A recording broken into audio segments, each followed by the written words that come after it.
I remember when I started my journey down the path of being a housing provider. Many of you will say a real estate investor. And I use quotation marks there because a lot of people don't realize that it's a business. It's a business. You have an agent that helps you to procure your asset. You have inspectors and appraisers and lawyers that work with you when things go wrong. You hire contractors. You ensure that the operation of your asset is running efficiently so that you can ensure that you're making money while also providing a service. It's a business, but some people believe that they just put their money into real estate and it just grows and they never lose any money, and that's just not true.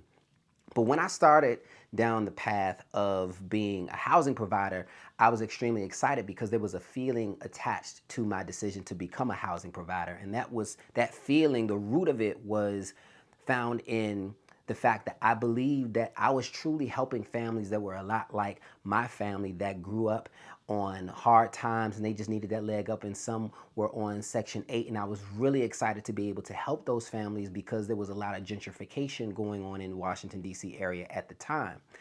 And as I began to expand and grow my business, I carried that feeling with me. But when challenges came, some were very, very easy, very straightforward. But I noticed that when I started to really inspect the legal climate, there was some dissonance within myself because I noticed at that point the things that I valued were in direct conflict with the environment that I was in. And if you know anything about DC in terms of the real estate market, it's a landlord or a tenant friendly rather environment. And I absolutely believe that tenants should be protected. But being pro tenant sometimes in many instances became anti-landlord, and that for me was very challenging because in instances where I believe that all parties could be held accountable and there would be an amicable result for everyone, there often weren't. And so I began to really just examine, was this the environment for me? There was nothing wrong with real estate. There are a lot of people who were doing well in this area, but I had to examine for me based on my values and who I am. Is this the environment for me? And one of the things that I noticed was that one of my highest values is freedom and peace right after that. And so I noticed that there were several things that were occurring that were disrupting my peace because another thing is that injustice is a big problem for me. And I say injustice just because something is written in the law does not mean that it is just and does not mean that it is equitable. And so when I noticed that there were things in the climate, I had a decision to make. I could either decide to stay and try to adjust who I was and my values in order to achieve some goal of expanding my portfolio and making more money. I could look at other strategies in terms of real estate investing, or I could choose to go to a different environment. But regardless of whatever my decision was, I knew that at that point it was super important that my values and my goals aligned because it was in that dissonance that I began to be unhappy. And it doesn't matter what goal you are chasing. Many of us are chasing this monetary goal as our form of abundance when there are so many different forms of abundance. Number one being your emotional well-being. How are you feeling about your life? How are you feeling about the experiences that you are having? But instead, we look at the things that outwardly we believe we can touch and neglect the things inwardly that are really impacting our lives.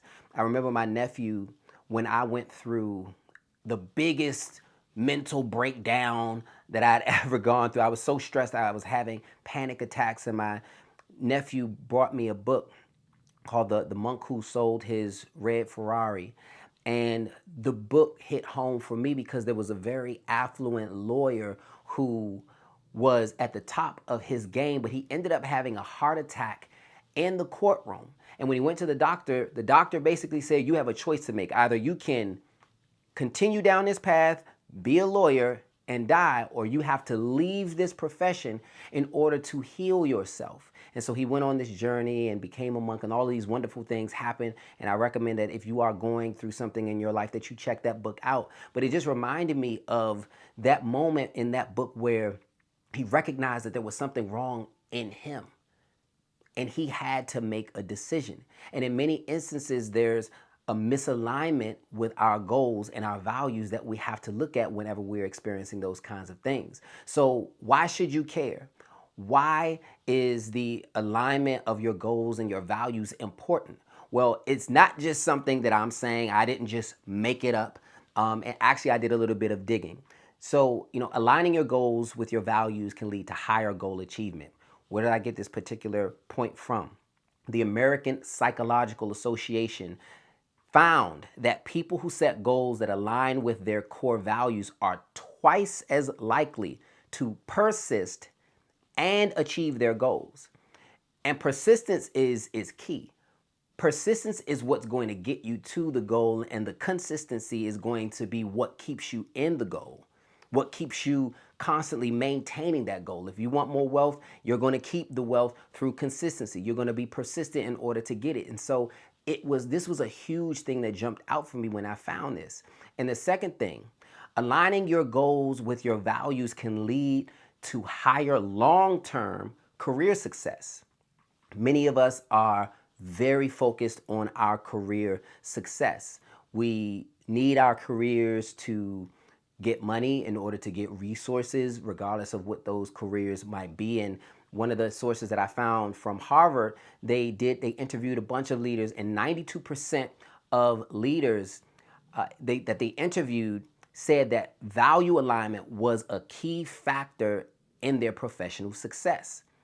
So it's not just me, it's not just my situation that brought about this fact that the alignment of your values with your goals is extremely important. And so the topic that I'm focused on today is really about living your core values. Living your core values. And so before I proceed, if you found this to be educational for you so far, I would ask that you subscribe, like, share, and also comment and engage. Put any questions you have for me in the comments, because I'm going to be engaging with you all, and I might be doing a post based on one of your questions later on. So please, please, please do that. Now, moving on. Values. What are values?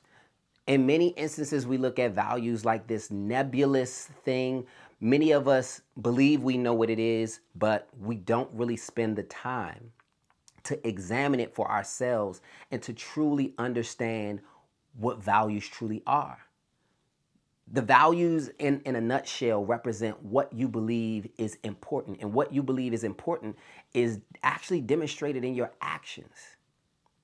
It actually is demonstrated in your actions, but we're afraid sometimes to face what that means when we look at our actions, because our actions can sometimes tell a story. They can sometimes lead us to the more negative parts of what we believe our values to be.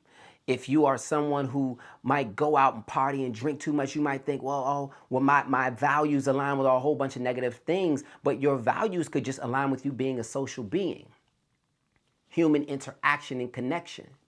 And so one of the first things that I had to do, and that I continue to do, is I sit with myself to truly understand what is important to me, because we're always going to have noise. There are so many distractions that come in the form of other people's opinions about who we should show up as, because they're trying to get us to look at life through their lens instead of helping us to understand who we are, so that we can look at life through the authentic parts of ourselves. There's only going to be one you. And so you come with a unique set of values, and it's okay to look at your unique set of values and say, you know what? This is who I am.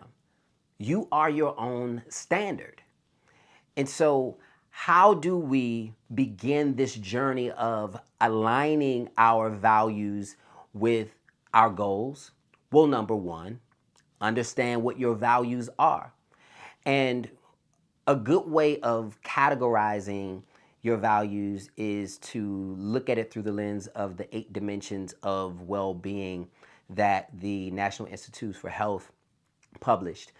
They fall in the following categories. There is spiritual, emotional, intellectual, your physical, as in your physical body, your environment, your relationships, your career, and your finances. And when you look at each of these categories, you can examine your values that fall within those categories. So let's say, for example, your spiritual values, you may value your dreams. So you may value your sleep and your dreams because through your dreams, you're able to access higher planes of thought in your subconscious mind. With respect to your finances, you might value being debt free. With respect to your relationships, you might value family. And your job is to identify those values and to clear out anything that you believe is in direct conflict with those values, because they all are interconnected. You can believe that your goal is to chase the bag and to get the bag, but if you don't have those connections with your friends and family that you love and that you need to sustain yourself in this life because you're too busy chasing the bag, there's something that's going to be missing when you get to the bag. And so spend time with yourself, number one, understanding what your values are through those 8 dimensions of well-being. Now, moving on to the concept of success. Now, success is typically found through the attainment of certain goals. My mentor, he told me, he sat me down, he gave me this equation. He said, success equals preparation plus opportunity. He wrote it down for me, made sense to me, loved it, and I elaborated it on it and said, success equals preparation plus opportunity multiplied by massive action. And by massive action, I mean the consistent action. That bold, that consistent, that massive action that you need in order to continue towards that path of success. But what are we going towards? You see, a lot of times we look at our goals as the attainment of things rather than the experience that we want to have. And when we get to the attainment of the thing, we miss the experience. And so I would submit that as you begin to bridge the gap between your values and your goals, you do that by understanding the experience that you want to have on the way to the goal. Because that lets you know if the goal is really worth it.